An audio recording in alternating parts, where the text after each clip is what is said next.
Habíamos visto de la fisiopatología.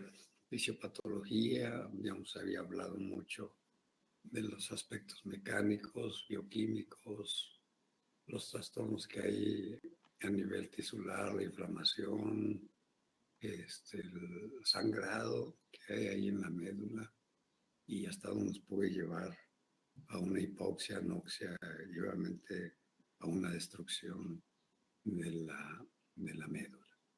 Y ahí se hablaba mucho de los daños de que nos pueden producir, y uno de ellos es el famoso shock medular.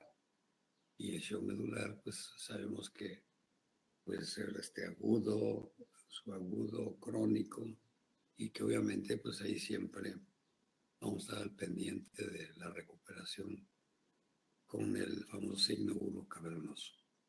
Entonces, ¿cuál sería el cuadro clínico, Jesús?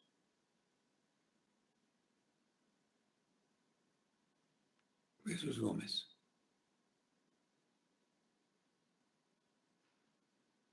¿No está? Jesús Gómez. A ver, Eduardo Álvarez.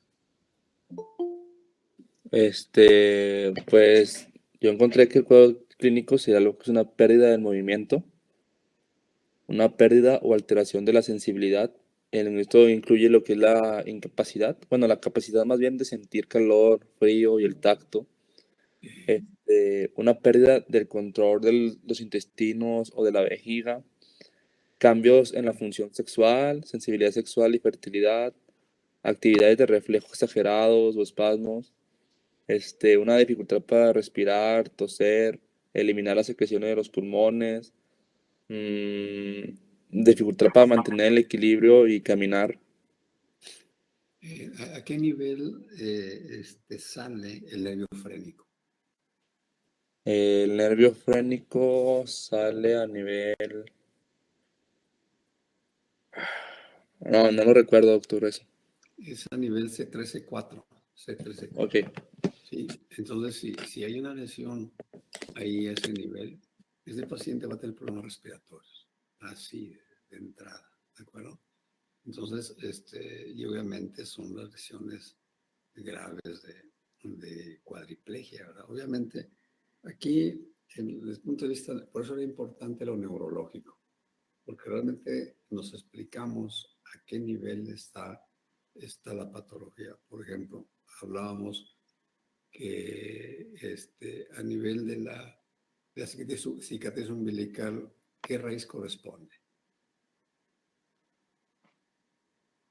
¿Mande, doctor? La alteración, bueno, vamos a decir, si la lesión está parapléjico de la cicatriz umbilical hacia abajo, ¿qué raíz corresponde?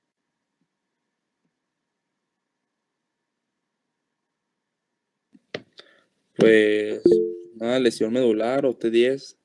T10, claro. El nivel es T10, ¿de acuerdo? Entonces, si tenemos un paciente que tiene una lesión de paraplegia nivel T10, ¿sí? Entonces, ¿qué es lo que debemos hacer? Pues irnos a nivel dorsal, ¿verdad? Ir a estudios, radiografías, tomografías, resonancias, todo lo que sea. Pero no tenemos por qué meternos arriba, ¿verdad? A nivel cervical. Probablemente un politraumatizado podría tener lesión cervical, ¿verdad? Pero con la clínica yo me tengo que ir a estudiar esos niveles, ¿de acuerdo? Y seguro voy a encontrar una espondilistesis, una fractura, o sea, voy a encontrar muchas patologías. Estos niveles lo manejan muy bien los anestesiólogos. Un anestesiólogo que me está dando una anestesia de un paciente con un bloqueo, vamos a decir, que lo voy a operar de fractura de cadera o de rodilla, etcétera, etcétera. Por lo general, ellos se meten a nivel de L3, L4, sí, por lo general. Ahí se introducen y meten sus medicamentos. Pero si ese paciente lo bloquean y entonces comienzan a detectar que ya no siente a nivel de L1, ya a nivel de T12, T11, o sea, que les va ascendiendo el, el anestésico. Entonces, cuidado, ¿verdad? Porque realmente ahí tiene que estar al pendiente. Si en un momento dado lo tienen que intubar o tienen que darle una atención respiratoria. Entonces, esto es importantísimo. O sea, muy bien. ¿Qué más le desma de cuadro clínico? Bueno, también mencionaba que el paciente va a sentir lo que es un dolor de la espalda intenso o una presión en el cuello, en la cabeza o la espalda. También un entumecimiento, un hormigueo o pérdida pues, de la sensibilidad de las manos, los dedos, los pies o los dedos de los pies. Una posición extraña, torcida del cuello o la espalda. También mencionaba que una debilidad, una descoordinación o parálisis en cualquier parte del cuerpo. Y obviamente que muchas veces los traumatismos requimedulares, ya lo habíamos comentado, puede estar asociado a un traumatismo craneoencefálico, o este paciente puede tener una otorragia, puede tener salida de líquidos salida de líquido cefalorraquídeo por las fosas nasales. Entonces ya ahí yo estoy pensando ya en un problema de base de cráneo, ¿verdad? Entonces por la clínica y obviamente pues ya con los datos de la miosis, la midriasis, todo lo neurológico que ya vimos, entonces me orienta hacia dónde está el problema, ¿de acuerdo? Y ahí está la famosa escala de Glasgow, ¿verdad? Bueno, muy bien. A ver, Virginia, ¿qué más me puedes decir del cuadro clínico? ¿Qué más agregarías? ¿Sí me escucho bien? Sí, adelante, Virginia. Bueno, yo había leído del cuadro clínico que hay pues una lesión medular completa y también hay hay lesiones medulares incompletas. Sí. En las lesiones medulares completas pues también se le conoce como shock medular y pues en esta se interrumpen todas las vías nerviosas y también se ponen como en una actividad automática los segmentos intralesionales, que son las zonas inferiores que quedan pues desconectadas de los centros superiores y esto va a producir pues el automatismo y pues el paciente en esta fase pues no mueve ni siente nada. También había leído que hay una paraplegia flácida, que no hay tono muscular. También, arefléxica y anestesia distales a la lesión. También existe una retención urinaria, atonía del esfínter anal y el shock medular pues puede durar entre 24 horas y varias semanas. Y después, por debajo del nivel lesional, la paraplegia pues se hace espástica e hiperreflexica, perdón. Pues existe un reflejo de triple retirada o su forma frustrada, el signo de Babinski, que pues es la extensión del dedo gordo, y sigue sin moverse el paciente y sin sentir nada, pero pues está rígido y tiene reflejos. Y también hay un trofismo muscular distal a la lesión que pues suele conservarse al estar indemnes las motoneuronas distales a la lesión. También aparecen úlceras por decúbito en sacro y talones. Y pues también hay alteraciones vegetativas, por ejemplo, pérdida de sudoración infralesional, también vasoparálisis simpática, que esto es porque no hay un funcionamiento del simpático. También hay un priapismo, que es desde un punto de vista clínico, que pues se define como una erección prolongada y dolorosa, sin tener pues relación con el deseo sexual. Esto pues fisiopatológicamente pues estamos hablando como que de un balance desequilibrado entre el aflujo arterial y el drenaje venoso peniano y pues en el estado de erección se limita a los cuerpos cavernosos sin afectar pues el cuerpo esponjoso o el glande. También había leído que hay una ausencia de respuesta vasomotora al ortotatismo, que es cuando la sangre se queda en los pies, por lo que pues se marean los pacientes cuando se sientan. También en esta ausencia hay mareos, visión borrosa, pérdida de conciencia, y bueno, eso es lo que tenía de la lesión medular completa. de la incompleta, pues hay varios, bueno, leí que hay varios síndromes. Por ejemplo, el síndrome cordonal anterior, que pues es una lesión de la parte anterior de la médula y hay parálisis y anestesia infralesional. También el síndrome centromedular o de Schneider, creo que así se pronuncia, y pues este se da más en personas pues ya de la tercera edad con trauma cervical. También, bueno, en este síndrome hay parálisis mucho más pues acusada en brazos que en piernas y también hay una afectación de esfínteres.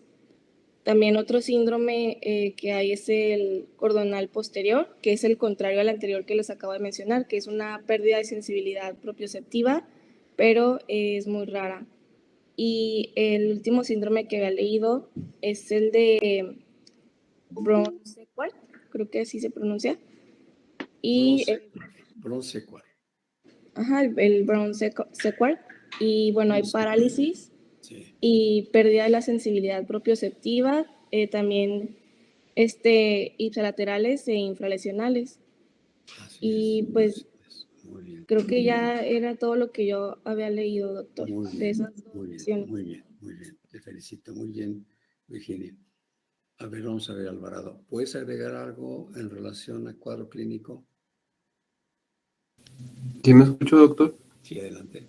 Bueno, aparte de lo que mencionó mi compañera, pues creo que nada más agregar la oikilotermia, que pues es básicamente la desconexión del centro del hipotálamo, el regulador más bien de la temperatura. Sí, muy bien, muy bien. A ver, Alexa Ornelas, ¿cuáles serían los datos radiológicos? Alexa. Sí, doctora, perdón. Adelante. Bueno, aquí se le debe de realizar al paciente 3 series de columna cervical, una radiografía AP, lateral y también la vista de la odontoides. Aquí se debe incluir, bueno, en la radiografía debe ir incluida la articulación pues de la odontoides. Y ¿Cómo vamos a tomar odontoides? ¿Cómo vamos a observar odontoides? con la una radiografía con la boca abierta. Anteroposterior. Anteroposterior con la boca abierta. Si yo estoy pensando en un problema cervical, tengo que irme por ahí, ¿verdad? O sea, tengo que agotar primero los exámenes simples, ¿de acuerdo? Ya habíamos dicho, cuando hablamos de politraumatizados, lo que debemos hacer en un paciente, primero estabilizarlo, no llegar y vamos a rayos X, a uso muere ya, ¿verdad? Entonces, no, primero estabilizarlo, primero darle su atención, las famosas introducción de catéteres, el nasogástrico, Foley, 2 venas permeables, etcétera, etcétera, oxígeno, el famoso omega. Entonces todo eso va relacionado a, y incluso estos pacientes, ya después vemos la atención. Muy bien, ¿qué más datos radiológicos, Daniel? Sí, ay, perdón. Bueno, y aquí en las radiografías podemos observar la alineación de las vértebras y de los pedículos. También podemos detectar si hay alguna fractura de un pedículo o del cuerpo vertebral.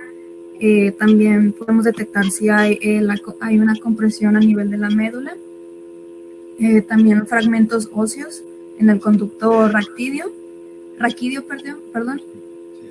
Y pues sí, o sea, si hay presencia de daño tisular dentro de la médula espinal. Sí, ¿qué más?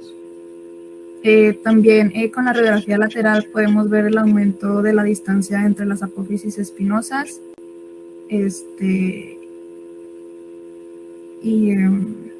Bueno, indudablemente que los datos radiológicos van a variar, ¿verdad? Van a variar según la región, ¿verdad? Y por ejemplo, a nivel de tórax, pues podemos encontrar fractura de aplastamiento, una espondilistesis, podemos encontrar fracturas de costillas, ¿verdad? O sea, realmente el mecanismo de la lesión es muy importante, o sea, y todo eso podemos encontrar un hemotórax, un hemoneumotórax, o sea, todos esos datos radiológicos ya los hemos visto, ¿de acuerdo?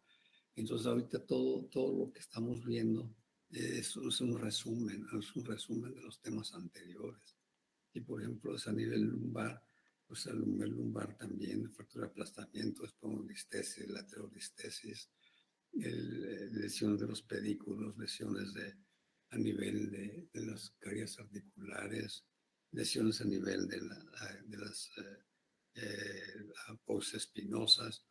O sea, todo ese sacro, pues obviamente ahí todo lo que vamos a ver, lo que ya vimos en pelvis, puede tener una lesión también del coxis. O sea, todos los datos radiológicos va a depender mucho de la región, ¿de acuerdo? De la región. Entonces, y son múltiples los datos, obviamente. Alejandro Campos, ¿cuál sería el diagnóstico? ¿Cómo haríamos el diagnóstico? Sí, doctor, pues el diagnóstico se realiza, como ya lo hemos visto antes, con una buena,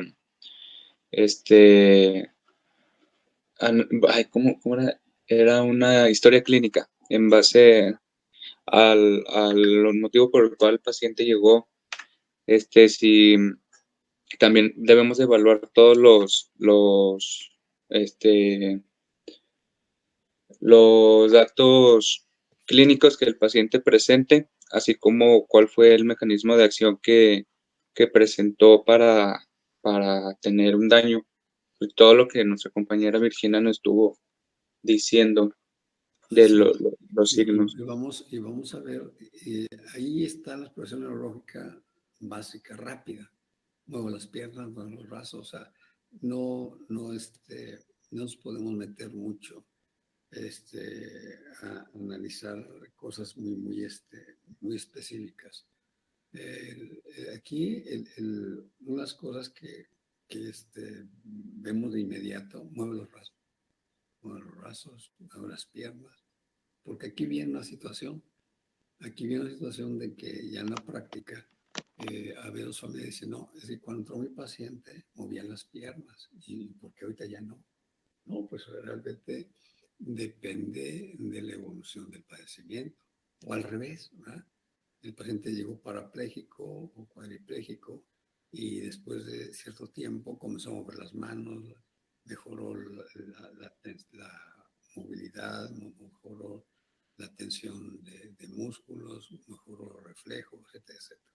Entonces aquí esto es importante, ¿verdad? Porque luego nos echan la culpa. Es que ustedes fueron los que me hicieron tal o cual cosa. No, definitivamente no. Entonces aquí, para el diagnóstico, pues obviamente tiene que ver siempre antes de un traumatismo, necesariamente. Bueno, la historia clínica, la exploración neurológica y obviamente datos radiológicos. Datos radiológicos, obviamente aquí nos podemos ir hasta una tomografía o una resonancia según lo que tengamos a la mano en un hospital. Ahí me tocó en la residencia que no había tomografía ni resonancias. Entonces, cuando llegaba un paciente con un problema cerebral, una hemorragia, una fractura, era angiografías. Angiografías, o sea, el neurocirujano sabía, vámonos, angio. Entonces, realmente para descartar un problema hemorrágico. Y hicimos cantidad de angiografías. Pero ya en la actualidad, pues ya las cosas han cambiado, ¿verdad? Pero sí, eso va a depender mucho de lo que tengamos en la mano, ¿verdad? En el hospital. Carlos Reina, ¿cuál sería el diagnóstico diferencial? Diagnóstico diferencial, Carlos Reina. Carlos. Sí, doctor. Pues sería cualquier tipo de fracturas a nivel tanto cervical, dorsal, también lumbar. Realmente casi no encontré mucho en cuanto a diagnóstico diferencial, doctor. Bueno, sí, su compañero habló de Brown-Séquard, el famoso Brown-Séquard. Doctor, Sí. ¿puedo intervenir? A ver, Lerma. Bueno, el diagnóstico diferencial sería a nivel de los síndromes medulares, ya sea a nivel de síndrome medular anterior, hemisección de bronce quad, choque medular, puede ser también un daño a columnas posteriores, síndrome de columnas posteriores, que es raro, y también todo depende de la lesión, ya sea fractura o luxación. Sí, definitivamente es parte de. También ahí podemos agregar. Doctor, yo tengo A unos ver, diagnósticos diferenciales. Salma, ¿qué pasó? A ver, Salma. Bueno, me habían parecido, bueno, pues los traumatismos, ya sea las fracturas, estenorraquis, radiculopatías por diabetes, también linfomas, Sí, quistes sí, parasitarios, también en mal de Pot, sí, claro, abscesos, también hemangiomas, claro. siringomielia, algo así. Sí, gomelia, sí, Ajá. así es. ¿Qué más? También enfermedades psicosomáticas, Bueno, plexopatías por metástasis. así es. Tumores, o sea, tumores primarios, secundarios, ¿de acuerdo? Muy bien. ¿Qué más, Salma? Muy bien, Esos son los que tenía, doctor. muy bien. Bueno, vamos a ver. ¿Cuál sería el pronóstico y tratamiento? Chavarría Arriaga. Chavarría. Sí, doctor. Adelante. Bueno, tengo que primero, al momento del tratamiento, primero se tiene que hacer lo que había dicho usted anteriormente, que es un mantenimiento, o sea, es la estabilización del paciente, primero que nada. Se va a El estabilizar, se va... pronóstico, permítame. El Ah, pronóstico va a depender de la lesión, el tipo de sí, lesión, ¿verdad? Ese es el pronóstico. sí. El Pues sí, pronóstico depende de la lesión en donde se encuentre. así es. ¿Y el tratamiento? Bueno, el tratamiento es lo que le decía primero, que se da la estabilización. Y el tratamiento va a depender también de dónde se da la lesión. Bueno, así lo encontré. Tengo que, por ejemplo, se puede dar tratamiento con algunos analgésicos, que algunos puede ser el metilprednisolona, que pues esta se logra para una significativa respuesta en las funciones motoras y sensitivas. Bueno, permítame, qué bueno que hablas de la metilprednisolona. Fíjense bien. El tratamiento es pues obviamente ya tenemos el diagnóstico, ya tenemos examen de laboratorio, ya todo lo que hemos hablado. Entonces, aquí les quiero hacer nada más un comentario sobre los corticosteroides.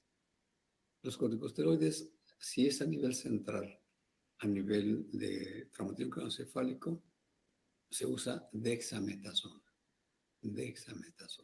¿Sí? Se puede dar 8 o 16 miligramos cada 6 horas, dexametasona. Y para problemas a nivel ya de columna vertebral, de un traumatismo raquimedular, la metilprednisolona. La metilprednisolona en un adulto le podemos administrar 500 miligramos cada 6 horas, o sea, 2 gramos en 24 horas. Y en los niños de 10-15 miligramos por kilogramo de peso. Entonces, eso ya está bien establecido y es lo que yo quiero insistir. Tratamiento de traumatismo craneoencefálico, dexametasona. Tratamiento de traumatismo raquimedular, metilprednisolona. Eso ya está bien comprobado. Entonces, realmente aquí es el neurólogo, neurocirujano y ortopedista, pues lo sabemos perfectamente bien. Entonces, vamos a dar, obviamente, corticosteroides antiinflamatorios. Muy bien, ¿qué más? ¿Qué más, Chavarría? Bueno, tengo que la hipotensión se va a tratar con lo que es venosilisis de solución salina normal, y a veces pues se obliga a utilizar de forma pasajera algunos agentes vasopresores. En algunas ocasiones también se utiliza lo que es la cirugía, como en casos de lo que es la compresión del cordón residual o una inestabilidad de alguna fractura. En caso pues de alguna luxación, se necesita pues lo que es la tracción del cuello y pues una fijación externa de lo que es la lesión. Y pues esto se da durante 4 a 6 semanas. Y también en caso pues de un esguince se recomienda el uso de un collarín rígido en busca de que evitar lo que es la hiperextensión y la flexión de la columna cervical. Así también tengo algunos tratamientos que se basan más como en lo que es el edema medular, alteraciones respiratorias y alteraciones electrolíticas y proteicas. No sé si también quiere que los mencione esos. Bueno, está bien, pero hay una cosa importante.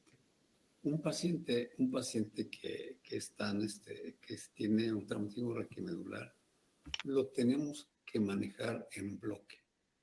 Si en un momento dado llega en la camilla y lo vamos a pasar a una camilla de urgencias en bloque, o sea, en bloque completo, o sea, en una situación así, ¿verdad? Pasamos a la cama que le corresponde a urgencias. Lo podemos movilizar, digo, de ahí ya alguien por ahí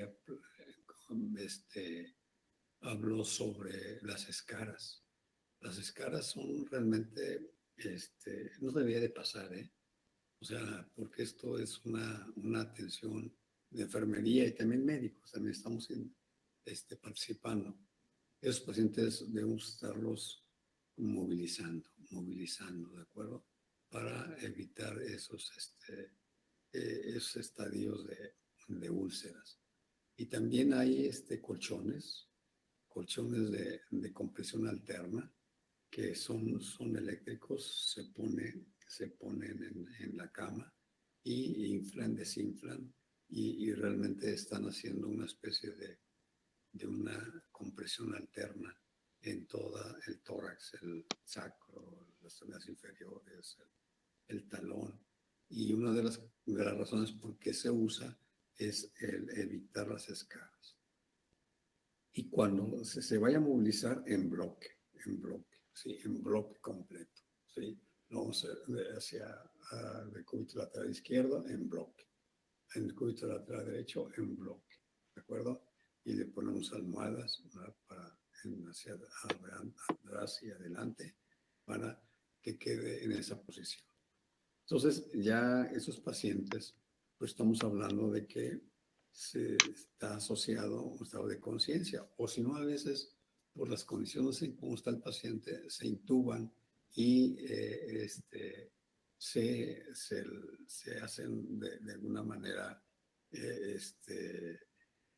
un estado de inconsciencia, ¿verdad? Lo sedan, ¿sí? Y también otro diagnóstico diferencial que nos pasó es el famoso Guillain-Barré.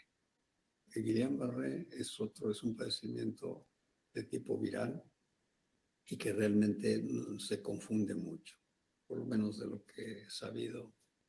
El famoso cantante Vicente Fernández, él tuvo una caída en su casa, tuvo un traumatismo raquimedular, tuvo un problema cervical serio y después asoció un Guillain-Barré y que es el que lo ha mantenido con condiciones no muy adecuadas, ¿de acuerdo? Muy bien. A ver, David Cueto. Doctor, ¿Qué ¿puedo más agregar puede ser algo? tratamiento, David? Sí, doctor. Bueno,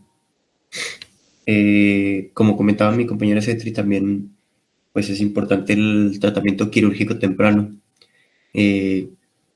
Bueno, se recomienda la reducción y la alineación de las vértebras luxadas, esto por tracción e inmovilización, hasta que se obtiene lo que es una fijación esquelética para pues seguir con la propia rehabilitación. También se plantea lo que es la descompresión quirúrgica temprana, la corrección de los desplazamientos óseos, extracción de hernias de disco y sangre acumulada por la hemorragia intramedular y extramedular. Bueno, cada paciente va a necesitar un tratamiento individualizado según el tipo de lesión que tenga, pero la reducción de columna y la alineación de fragmentos óseos debe ser lo más pronto posible, pues. Bueno, caso clínico. Un paciente estudiante egresado ya del TEC de La Laguna, primer lugar su generación, único hombre en una familia de 5 hermanas y el hermano. Había 4 enfermeras ahí en esa familia y todas ellas trabajaban en el Seguro Social, el Centro Médico Torreón. Este paciente estaba planeando ya su graduación. Iban en una pick-up, iban pues, estudiantes, en la cabina había 2, 3 gentes, él iba en la caja y otras 4 gentes atrás. Entonces, llegando al Boulevard Miguel Alemán, no, el Revolución, porque era en Torreón, el Revolución, y la calle que topa al estadio de béisbol, que pasa a un lado de la Facultad de Odontología y que es la entrada a Torreón Jardín. Ahí iban sobre el Boulevard Revolución y un alcoholizado. Estamos hablando que eran las 11 de la mañana, 11, 12 de la mañana. Se pasó el semáforo, le pegó por el centro a las taquitas, ¿verdad? Y entonces pues salieron volando compañeros, raspones, etc. Y él, que iba en la cajuela, cayó de cabeza y tuvo una cuadriplegia con lesión de C4, C5. ¿Sí? Tuvo una espondilolistesis inestable, o sea, porque había un desplazamiento como de 1 centímetro, ¿sí? 1 centímetro, o sea, según Denis, lo que hemos comentado, era una lesión inestable porque se llevó las 3 columnas, ¿sí? Entonces llegó a urgencias, pues imaginen ustedes el escándalo que se hizo, pues el único hermano de estas enfermeras que estaban trabajando ahí en el hospital, viendo cómo estaba su hermano, llegó inconsciente, también tuvo un traumatismo craneoencefálico, radiografías, y tenía una cuadriplegia. Desgraciadamente era una sección medular, ¿sí? Irreversible. Entonces, la locura, a mi hermanito lo llevamos a Estados Unidos, lo que sea, etc. Bueno, total, este paciente por la tarde se metió a quirófano para fijarlo, o sea, la reducción, se pusieron unas placas, una fijación por vía posterior, pasó terapia intensiva, falleció a los 3 días, ¿sí? O sea, el daño tan severo que tenía y obviamente después los problemas respiratorios, cardiovasculares, etc. Y era un joven pues yo que tenía 21 años, 22 años, ¿sí? Entonces, este caso clínico a mí me impactó mucho, porque por la forma, el núcleo familiar, las situaciones que había a su alrededor, pero sí son cosas que, bueno, como dice por ahí una persona, cada quien tiene su rayita, hasta dónde, y más ahora que pasar un día de muertos, etcétera, etcétera. Pero no vamos a ponernos fatales, ¿verdad? No vamos a ponernos fatales. Simplemente casos clínicos de lo que pasó. El famoso Superman también, duró años por la gran cantidad de dinero que tenía y al final falleció. Entonces, pues realmente el comentario que quiero hacerles es que en la actualidad hay millones de cuadriplégicos y parapléjicos. Entonces ahorita están tratando de hacer cirugías o hacer algún tipo de tratamientos quirúrgicos para restablecer esa situación que hay de una ruptura del paso de estímulos, ya sea por vía ventral, por vía anterior, Y entonces ahorita ese es uno de los retos. Lo están haciendo en perros, en Rusia lo están haciendo en perros, seccionan un perro y entran y hacen microcirugías, pero todavía está en estudio.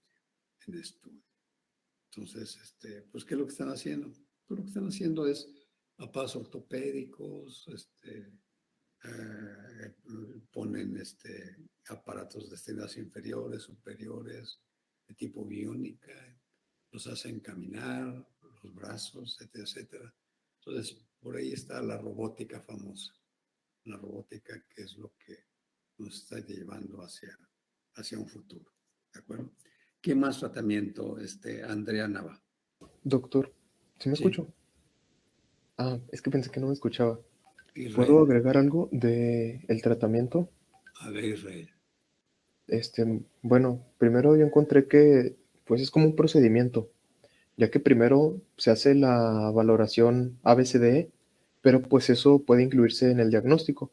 Después la inmovilización de la columna vertebral, un tratamiento farmacológico, una reducción cerrada, después un tratamiento quirúrgico y finalmente la rehabilitación. Sí. Pues de lo que mencionaron, el tratamiento farmacológico pues puede proceder con corticoides, con analgésicos y con antibióticos. Mi compañera Sete ya mencionó que un fármaco muy utilizado es la metilprednisolona, Sí. que se da en 30 miligramos por kilogramo de peso en bolo intravenoso y que se da en una dosis inicial durante 15 minutos y ya después como mantenimiento aumenta, no baja de hasta 5 miligramos por kilogramo, pero cada hora. En cuanto a los procedimientos no quirúrgicos, se diferenciaban dos y era dependiendo de la región dañada. Por ejemplo, si el daño era en la columna cervical, se daba pues una analgesia, una inmovilización durante 6 meses y ya se daba una tracción cráneo-cervical. Y por ejemplo, si la lesión era pues tóraco-abdominal, se procedía con una ortesis de 6 a 12 meses según su evolución y se corregía con el uso de corsés. Y pues hay ciertos criterios para ver si se da un procedimiento quirúrgico. Por ejemplo, si tiene fracturas inestables, si hay un compromiso neurológico o si hay progresión también, si hay cifosis postraumática, pero que sea mayor a 30 grados, si hay una compresión vertebral mayor al 30% y si hay fracturas que comprometan el canal raquídeo. Y bueno, pues el tratamiento quirúrgico no me quedó así muy claro, pero sí entendí que podían ser de dos maneras. Uno posterior, pues obviamente cuando se comprometan elementos vertebrales posteriores, y el otro puede ser anterior, cuando se comprometan pues elementos vertebrales anteriores, o uno mixto o combinado, que pues ya se da en fracturas muy complejas o también consideradas como lesiones por rotación. Y bueno, del tratamiento es todo, pero también quería mencionar el shock neurogénico, que pues no he escuchado mucho hablar de eso, pero sí es muy común en una lesión después de la médula espinal, más cuando la lesión es a nivel cervical o a nivel torácico. Y pues este es un tipo de shock distributivo en el cual se va a caracterizar por una pérdida súbita del tono autonómico y ocurre hipotensión y bradicardia. Y ya, pues esta alteración va a conllevarnos a una potencial lesión que sea secundaria y también pues al incremento de lesiones que se van a ir dando. Sí, es correcto. Es correcto. A ver, vamos pasando ya la información. Doctor, me había preguntado a mí el tratamiento. A ver, Andrea. Bueno. Andrea. Disculpa, nos habíamos quedado. Disculpa, a ver, Andrea. Sí, bueno, primero pues se tiene que hacer una reducción, una inmovilización y obviamente pues un tratamiento funcional. En cuanto a la cirugía, aún en lesión completa, esta va a acelerar la rehabilitación evitando complicaciones. Se recomienda una artrodesis porque si no tendremos una lesión medular por estrechamiento del canal con el paso del tiempo.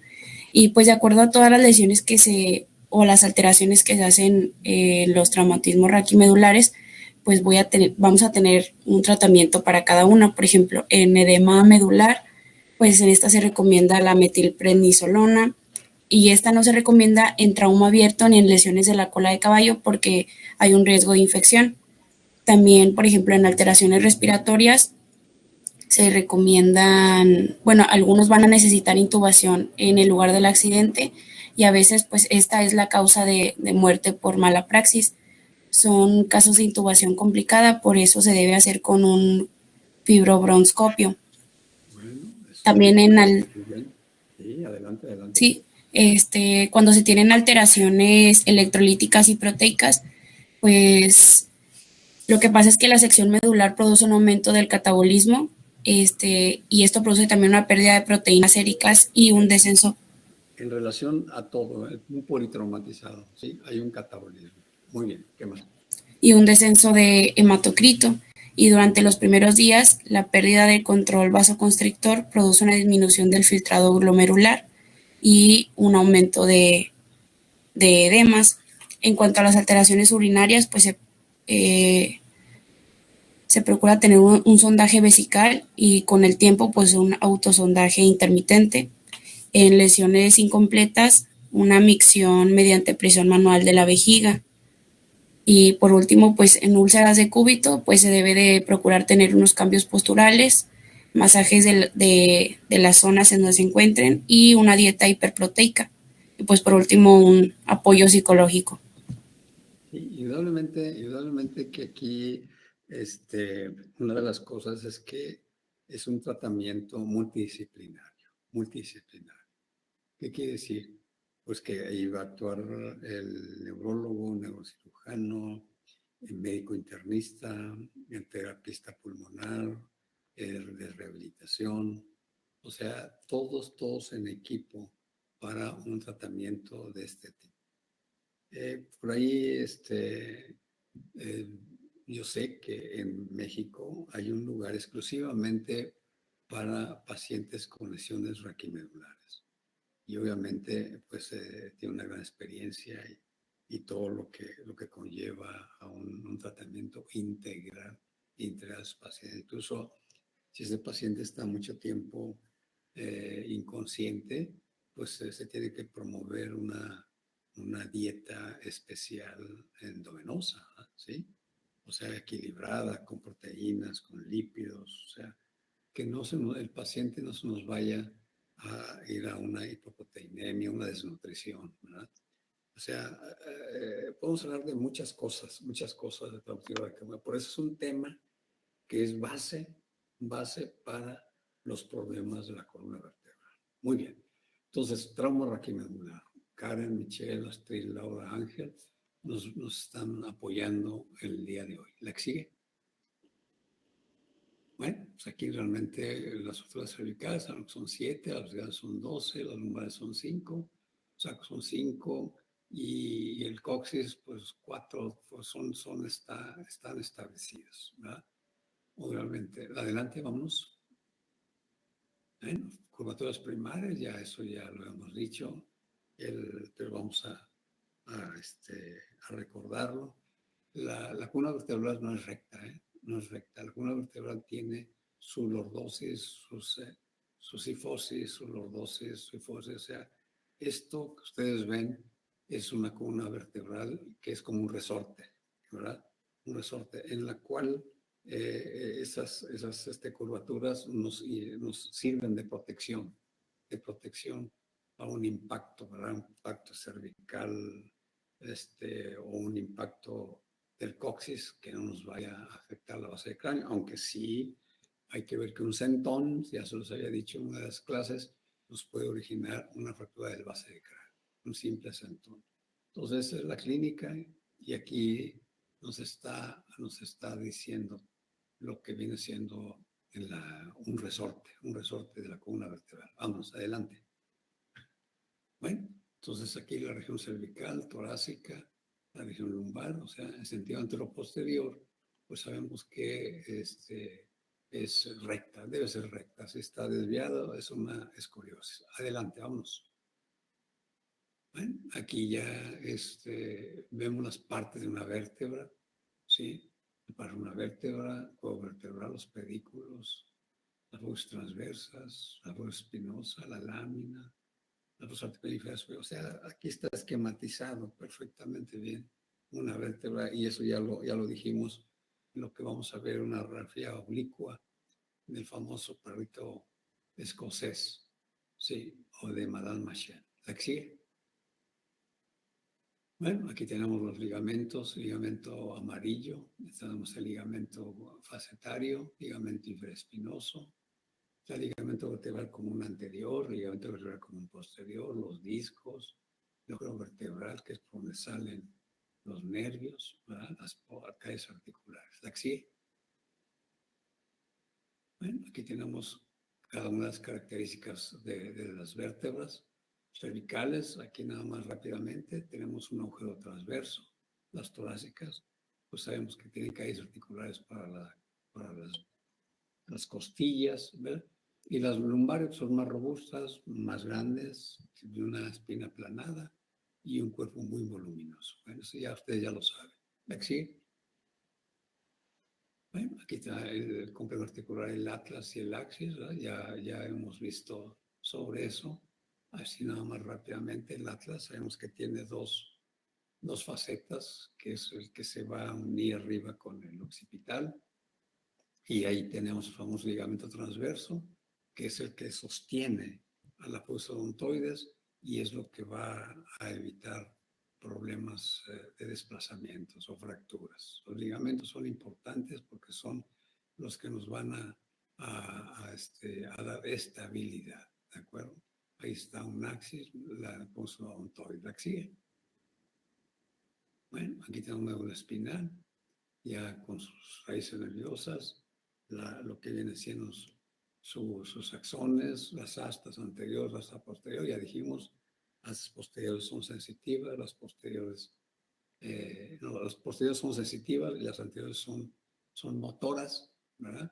Y obviamente la columna vertebral, sabemos que la columna vertebral, más bien la médula, llega más o menos hasta nivel L2, y de ahí ya viene la cola de caballo, el cono medular y el filo terminal. ¿La que sí? Bueno, aquí tenemos los filamentos, la raíz dorsal, la raíz anterior, ventral, y que se unen y dan un nervio espinal. Y obviamente todo eso nos lleva a famosos raíces nerviosas. La dorsal, la anterior, ya sabemos que una es motora y la posterior es sensitiva. ¿La que sigue? Muy bien, bueno, aquí tenemos las famosas, la H va famosa de lo que viene siendo la sustancia gris, sustancia blanca. Vámonos, ¿la que sigue? Bueno, trauma.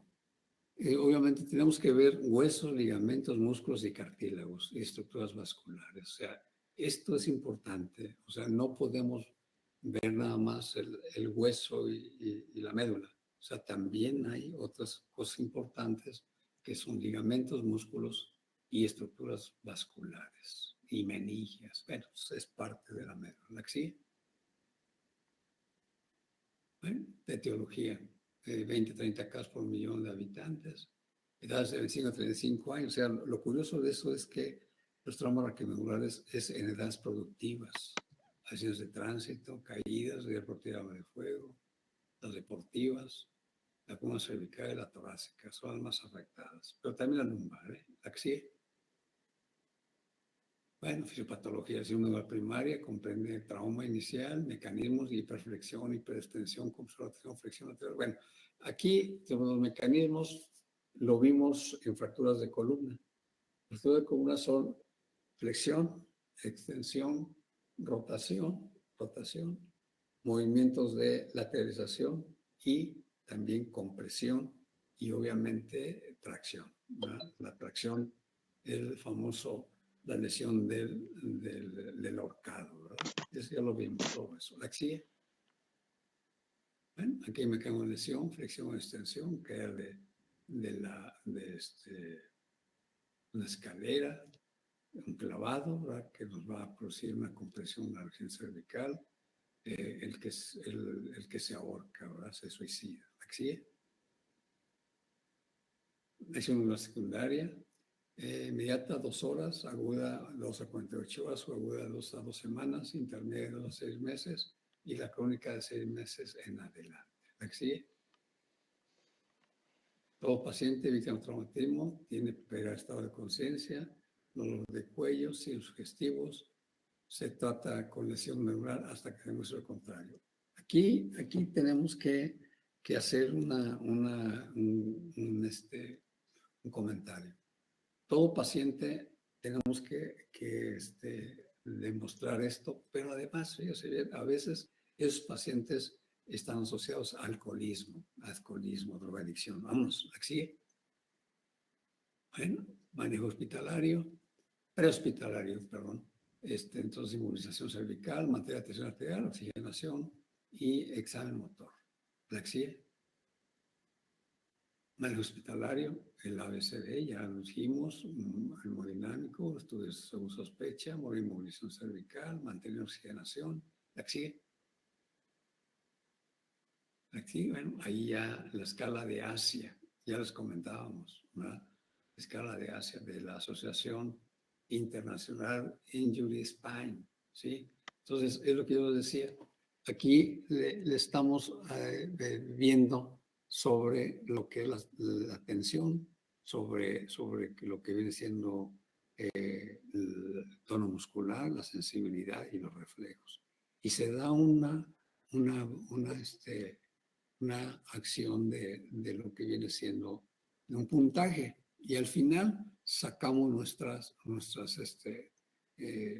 puntos y sabemos qué tan. Entonces, vamos bien, vamos mal. Y aquí es el monito de Filadelfia.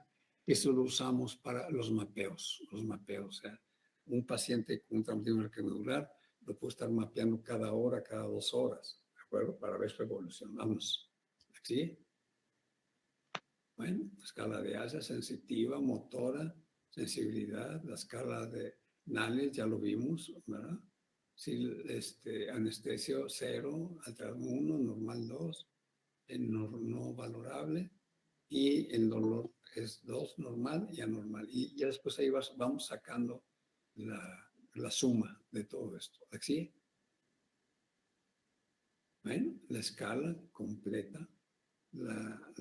Ya la B incompleta, la C incompleta y la E normal. Es lo que ya les comentaba, que aquí la escala es al revés. Por lo general, la primera es la mejor y la última es la peor, ¿no? Aquí al revés. Hay una parapléjica, cuadriplegia, sensitiva, pero no motora. La C es incompleta también. Y hay motora de nivel neurológico, niveles sacros, incompleta, función motora conservada, y lo neurológico, la mitad de músculos y fuerza igual mayor a 3, y la normal, pues obviamente tiene todo normal, ¿verdad? Es la Asia famosa, la sigue. Bueno, flexión vertebral puede ser estable, inestable, la sigue. Acción de Dennis, ya dijimos, la famosa columna anterior, columna media, ¿sí? Forma parte de lo que viene siendo la parte posterior. ¿Sí? Todo eso ya es parte de la media como ligamento visual posterior, la porción posterior extravertebral, la porción posterior vertebral, ¿sí? ¿De acuerdo? Y parte de lo que viene siendo el agujero vertebral. Vamos, la que sigue. Bueno, compresión, vamos, la que sigue. La que sigue. Bueno, clasificación de Dennis es la flexión, extracción, ¿sí? Los tipos. Todo eso ya vimos algunas cosas en fracturas vertebrales. ¿Sí? Bueno, aquí tenemos las fracturas luxaciones. Aquí están lesionadas las 3 columnas, ¿de acuerdo? ¿Sí? Y aquí se va a desplazamiento de un 25, un 50, 75% es lo que nos va a dar grado 1, 2, 3, 4. ¿Sí? Bueno, el síndrome de cordón anterior, ¿verdad? Síndrome de cordón anterior, central. Y obviamente nos vamos a hacer lesión de trastornos motores y también una lesión incompleta del resto del paciente. ¿La sigue? Síndromes clínicos, ya los mencionamos, ¿sí? Bronsequar, vemos sobre lo que viene siendo lesiones de sensibilidad a movimientos. La zona azul indica disminución de la sensibilidad, ¿sí? Bueno, la que sigue, vamos, bronsequar, hemisección medular. Sección posterior, vamos, la que sigue. Signos clínicos del cono, lesiones primarias, signos clínicos del cono del medular alto, la que sigue. Lesiones primarias, trastornos de lesión medular sin rotura de tejido, lesiones nerviosas, lesiones auriculares, lesiones hemorrágicas, la que sigue. Lesiones secundarias, la singomía postraumática, son quistes, son secuelas que podemos tener en un sistema nervioso, ¿verdad? La mielopatía, la que sigue. Bueno, así es, estenosis progresiva, ¿no? A nivel del canal, pues obviamente ahí nos van a dar problemas neurológicos, la que sigue. Caso de imagen, la que sigue. Bueno, diagnóstico, obviamente, sus riesgos, radiografía de cuello, rotar activamente, ya todos ya lo vimos, ¿eh? Lo que sigue. Vemos por imagen, fíjese bien, aquí excelente fotografía, una espondilolistesis, casi va al 50%. Este paciente tiene sección medular, no hay duda. ¿La que sigue? Bueno, una imagen, hay edemas, hay inflamación, hay una hemorragia y aquí hay un acuñamiento en la otra radiografía. ¿La que sigue? Bueno, evaluación de lesiones asociadas, puede ser, obviamente, abdomen, puede ser la aorta, ¿sí? Grandes vasos, la que sigue. Tratamiento, el ABCD, vertebral, farmacológico, reducción cerrada, quirúrgico, la que sigue. Tracción esquelética, ahí está, vámonos. Sostenemos aquí la inmovilización, ¿sí? Sí, y esto no, ¿verdad? Lo que yo decía, debe ser en bloque, ¿de acuerdo? Adelante. Muy bien. Bueno, corticosteroides, analgésicos, antibióticos. Bueno, aquí tenemos multiprednisolona, 30 miligramos, un bolo, lo que les comentábamos, y después una de control, o puede ser 500 miligramos en el adulto cada 6 o 8 horas, o en el niño 30 miligramos por kilogramo de peso. ¿La que sigue? Tratamientos quirúrgicos, tracción esquelética, un halo chaleco. Vamos, la que sigue. Bueno, aquí te una cervical, analgesia, inmovilización, 6 meses, tracción, halo, ortesis, 6 meses. O sea, esto ya va a depender mucho de la lesión donde se encuentra. Vamos, la que sigue. Criterios quirúrgicos inestables, neurológico, producción neurológica, cifosis, compresión vertebral y fracturas con compromiso. Sí, esto es claro. ¿La que sigue?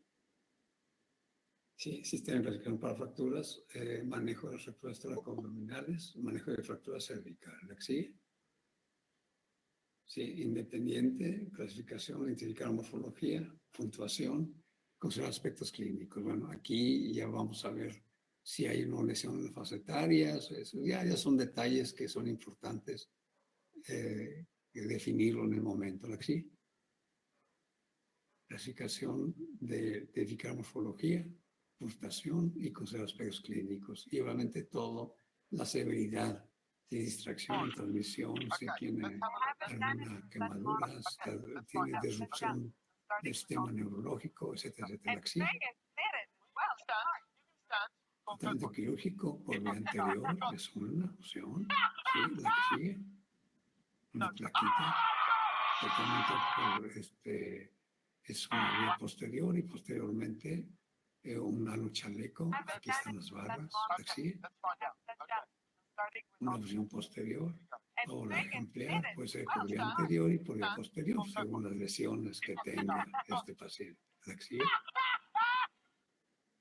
Artrodesis, obviamente, fijación, la fijación que puede tener hacia el occipital y fijación, hacemos esto, ¿verdad? Cuadros, o hacemos con barritas, incluso ya ahorita hay instrumentos muy específicos para eso. ¿La que sí?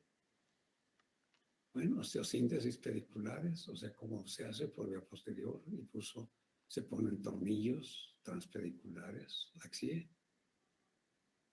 Ok, aquí tenemos tradición ante la humedad de la columna cervical baja, ¿sí? Por vía anterior, la que sigue. Injertos, terapias emergentes, la que sigue. Hipotermia, riluzol, minoxidilina, litio. Bueno, esos son ya procedimientos ya especializados. La que sigue. Neurovegetativo, cetrin, trasplante, caniócido y antinovo, la que sigue. Complicaciones. Bueno, ya aquí tenemos hipotensión, bradicardia, un shock neurogénico. Muy bien, la que sigue. Complicaciones, obviamente, shock medular. La que sigue. Complicaciones respiratorias, obviamente, frénico, intercostales, abdominales, suficiente respiratoria.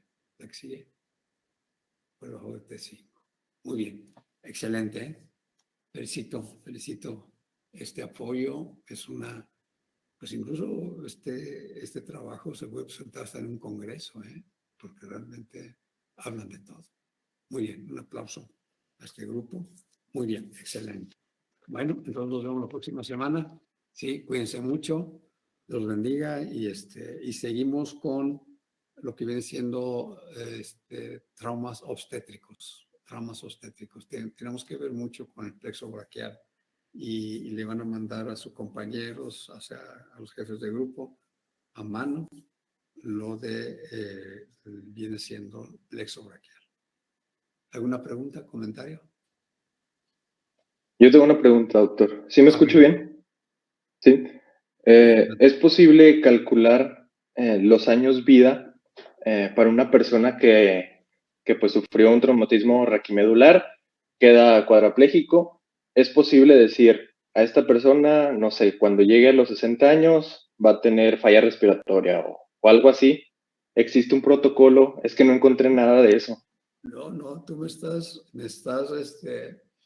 como diciendo, dando una pregunta de los 64,000 pesos. En primer lugar, cuadriplegia, ¿hasta qué edad, en qué momento lo tuvo, verdad? Sí. Si tiene 30 años, te puedo asegurar que no va a llegar a los 60. ¿verdad? Ok. Entonces, va a depender mucho de la edad y de la lesión. Los cuadriplégicos, yo te puedo decir que el 100% fallece. ¿En qué tiempo? Semanas, meses. El famoso Superman duró años, pero son cuidados especiales, ¿no? Son cuidados muy minuciosos de todo, ¿de acuerdo? Sí. Pero sí, el pronóstico es malo. Sí. Así, te lo digo en primera mano. De acuerdo. Okay. Muchas gracias, doctor. Muy bien. ¿Algo más? No. Bueno, pues entonces, traumas obstétricos y ya me dicen el próximo, bueno, pues el martes no tenemos clases porque yo tengo situaciones personales. El miércoles nos vemos, como ya habíamos planeado, y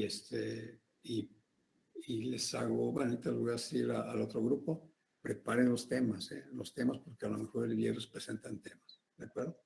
Bueno, pues gracias, nos vemos.